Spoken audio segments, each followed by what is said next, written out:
Hello, everyone. Welcome back to another episode of Euzoia. And as usual, to kick Mm. us off, Christoph, any changes you've made since last episode?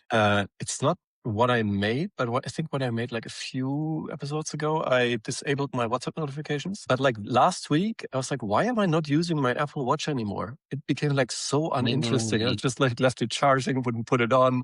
I was like, because it doesn't give me dopamine anymore. Like it doesn't have notifications anymore. It's just super boring. It's like, why would I want to like track my life? Mm. That seems boring. So I thought that was interesting that like when you make something like boring on purpose, then you just like, it makes sense. I just completely lost interest. That was, Mhm. a bit revealing to me. How about you? Yeah, I feel like I'm going very off piste of the episodes and this sort of thing. But I started having a gym buddy and working out together. Ah, And I noticed one, it motivates me to go more. Two, I'm like pushing it a little bit. I think it's just like some natural like competitiveness and like yeah. someone's like watching you.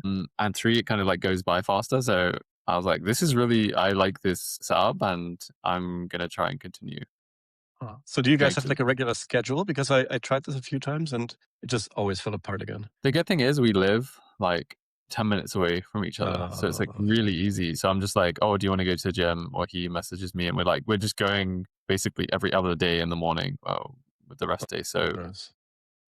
hopefully it keeps up. But I already was like, oh, this is better than like going solo as well. Cool. I love it. Amazing. Okay, awesome. So, Christoph, do you want to kick off this episode and tell us what the topic is? Introduce us to Yes. this.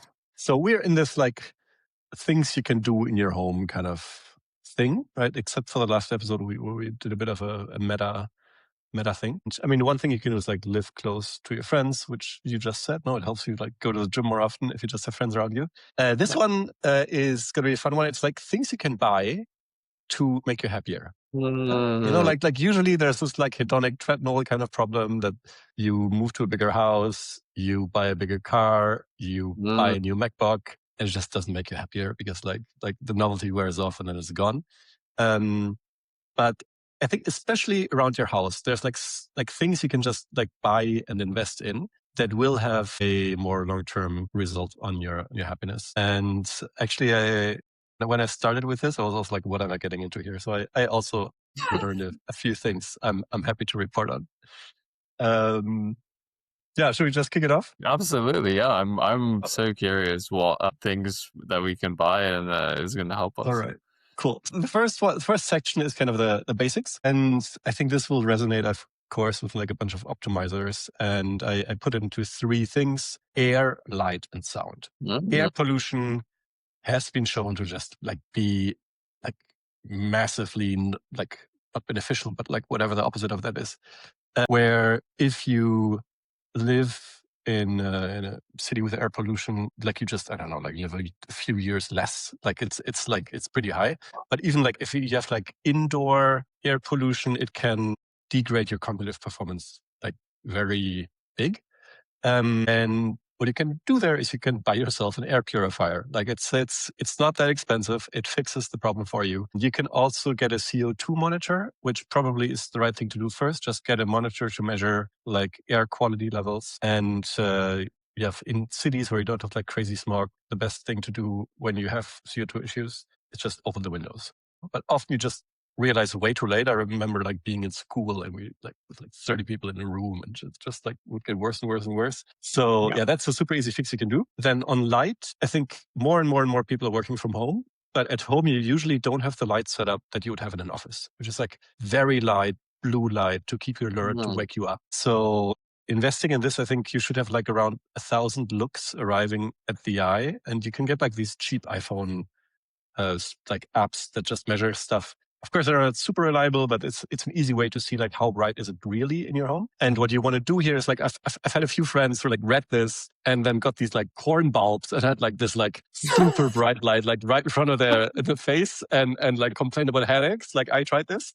The right way of doing this is you only want to have like indirect light basically. So you turn your ceiling Yeah. into a second sky, and this seems to work really well. And then, Mm. of course, the opposite is like in the evening, only have very kind of red dimmed light, low lux, not from the ceiling, but from the ground.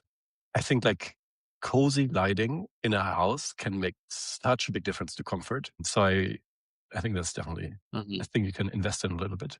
And mhm, then the final one is sound. I think that's being talked less about. Ambient noise can be a stressor. This can be just your fridge being like all the time. It can be a washing machine, but it can also be like noise from the street. And what you can do there is just get a bunch of stuff that absorbs noise, like strong curtains, rugs. Like, you know how in restaurants, they sometimes have like under the table, these like foam mm. Yeah, absorbers.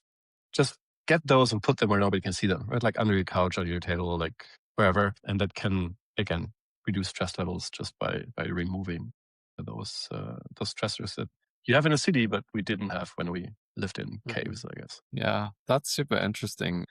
I am actually very sensitive to sound, for sleep as well, and Right. it makes me wonder, even, like, when I'm working, if I should have some earplugs or, like, over-ear, like, earmuffs or something like this, because I find it very distracting if there's background noise or, like, if there's, Yeah. like, people screaming on the streets here in London and, like, Yeah. Yeah. Yeah. all sorts of shenanigans, so it makes me I might have to try saying something like that as well. All right. Then the second thing is you want to create a space that, as much as possible, like I call it, like resembles like a nature oasis. And if you want a better visual for this, it's like a yoga studio. Like yoga Mm, studios like feel nice to be in, right? Like, why is that? okay. It's lots of plants, and there's research actually from environmental psychology and neuroarchitecture. I didn't know these things were fields. But when you look at fractals, you actually calm down. And like it turns out that most plants are like very natural fractals, right? Like they Yeah. always split in these like fractally shapes. And somehow our brain is set up to calm down when we are around like these like naturally fractal shapes. This is why having a bunch of plants in your apartment can reduce your stress. Gardening by itself is also a stress reducing activity. So you get two for one there. Then the surfaces actually make a difference. So if you have like these like fake, like all white IKEA surfaces versus a real wooden desk that you like Mhm. work on or eat on, like does make a tactile difference that apparently also like it's like has been scientifically shown to like reduce your stress levels. And then one that's a bit more out there, but seems to also have small effects, but highly variable by the person doing it, is smell. You can experiment with like essential oils or diffusers, like some air purifiers anyway, like come with like a little thing where it can like diffuse smells in. Yeah, for some people that seems to have an effect on their focus. If you use, I think, a citrus smell, for example, you can Mm, try lavender for relaxation. Actually, I do like lavender sometimes for sleeping. And at least it doesn't hurt. It seems to like be more relaxing. I didn't do randomized A/B testing on my sleep with this, but it's cheap. It's something easy to try. Yeah, I think just give it a try. But probably the plants and the surfaces, the wood has a bigger effect mhm, mhm. than the smell. Yeah. I wonder if even, like, using it as a cue, because I know smell is very, like, memory associated, so Oh, it's true. I Yeah. wonder if lavender as, like, a cue for sleep might be something good to have in your, like, wind down routine. I'm curious, like, for the plants, did the research say anything about, like, fake plants, or could you come up with some sort of, like, Mm, hyperstimulus fractal, like, could I just put a picture of a fractal and, like, have the same effect? actually, this plant here, huh? I mean, it is definitely fake. I feel Mm, it still adds something to this room. yeah. Yeah, I didn't look up the fake versus real. I would expect, yeah, I don't know. It does a fractally thing, right? So Mhm, maybe it mhm, already does more than nothing. But just from personal experience, I feel like you see the difference, no? And like real plants somehow just are more cozy, even if they have like more mhm. dark leaves and more whatever. True, And it's true. not that much work to like keep them alive. Maybe I don't know. It's worth trying, I guess. Great. Cool. And then the last thing is back pain probably is something that is not part of the hedonic treadmill, but it's just like that. Like if you have back pain, it'll not go away. You'll suffer from it for a while. If you really want to avoid getting back pain, how do you do this with like good setups for your posture?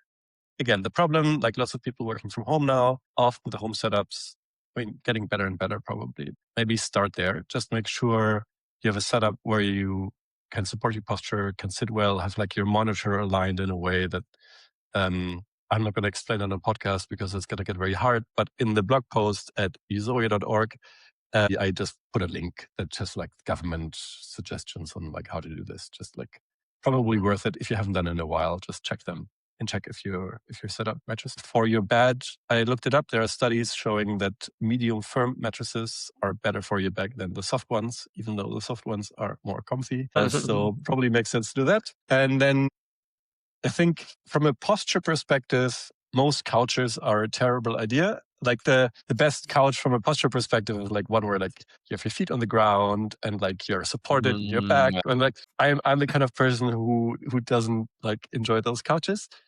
For all people like me, variation seems to be super important, right? Like if you like lie like this on a couch for like 5 hours trying to read a book, like probably like some things are going to go wrong.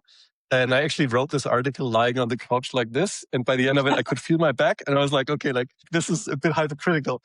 Um, but yeah, as long as you like switch it up, maybe have a seat also where you read from or like move around, like same for work, right? You want to stand sometimes, sit sometimes, walk sometimes, and having things or having your kind of house set up in a way that it facilitates changing of postures and different things to kind of sit on, for example, that again can prevent some back pain. I had a funny quote that was like, the best posture is the next one. Like meaning when you change. I love that. Yeah, that's true. Yeah, that's so true. So seems to align. And yeah, I guess one other thing it made me think of going kind of back a little bit to the lights is like having a changeable light that you can dim towards the evening. That seems like quite valuable.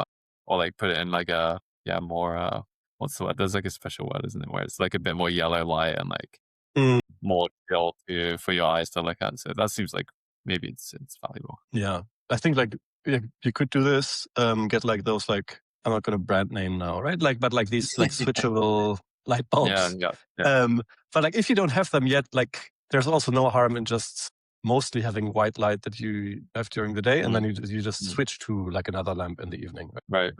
No need to like now switch everything out, and just for you to get an app and do some measurements before you do all this. Amazing. Yeah. Any other hacks? I think it's interesting because like one thing I found is just having like some weights laying around. I just use them more. So I'm curious if you have any like personal products or like things you have lying around the house. Yeah, I think I'm trying this more with the violin, the forever journey of like learning to play better. It's happening, by the way. Ever since I started betting money on this, I am playing more. So something is working. Although it broke now. So anyway, look, I'll bore you another time with this. What other hacks? So for sure we have those lights, but I do want to measure them better. Not doing the air quality yet. That's also something I want to try. Like maybe just get like a simple sensor. I'm not sure how expensive those are. Yeah. As I said, like I learned a lot writing this post, so I'll report next time what kind of actions I took from it. Anything on your side you want to try? Yeah, I have an air purifier. I think that's maybe like Nice. it's not very expensive. I think just buying a few of those for like different rooms is pretty easy to do. You do have to replace the filter sometimes, but you can get some cheap ones from IKEA. The air quality monitor, I borrowed a friend's one. Like it's interesting because I've heard like it's hard to find accurate. The cheaper ones are not as good, and like I think this one was quite expensive. So I borrowed it, and like it's actually really crazy how just opening the window, it makes like such a massive difference. So even just having one for a week and like being like, okay, just a reminder to open your window every hour or a couple of hours for like 5 minutes is really useful. So I definitely recommend. You know, you don't even need to get one. Just open the window every few hours, and Right. you'll be doing the intervention. But it's good to remind you. Yeah, those are things. I have the lights that you can like dim. But very interesting. The sound thing is something that's been in the back of my mind, but I haven't done that much about. So I'm curious to like maybe try working with earplugs, something like that. All right, cool. Well, that was fun. As always, we do have a website, euzoia.org. If anybody wants to check it out, do that. Subscribe to the newsletter, subscribe to our beautiful channel and podcast, and we'll see you back next time. Amazing. See you guys next week. Bye.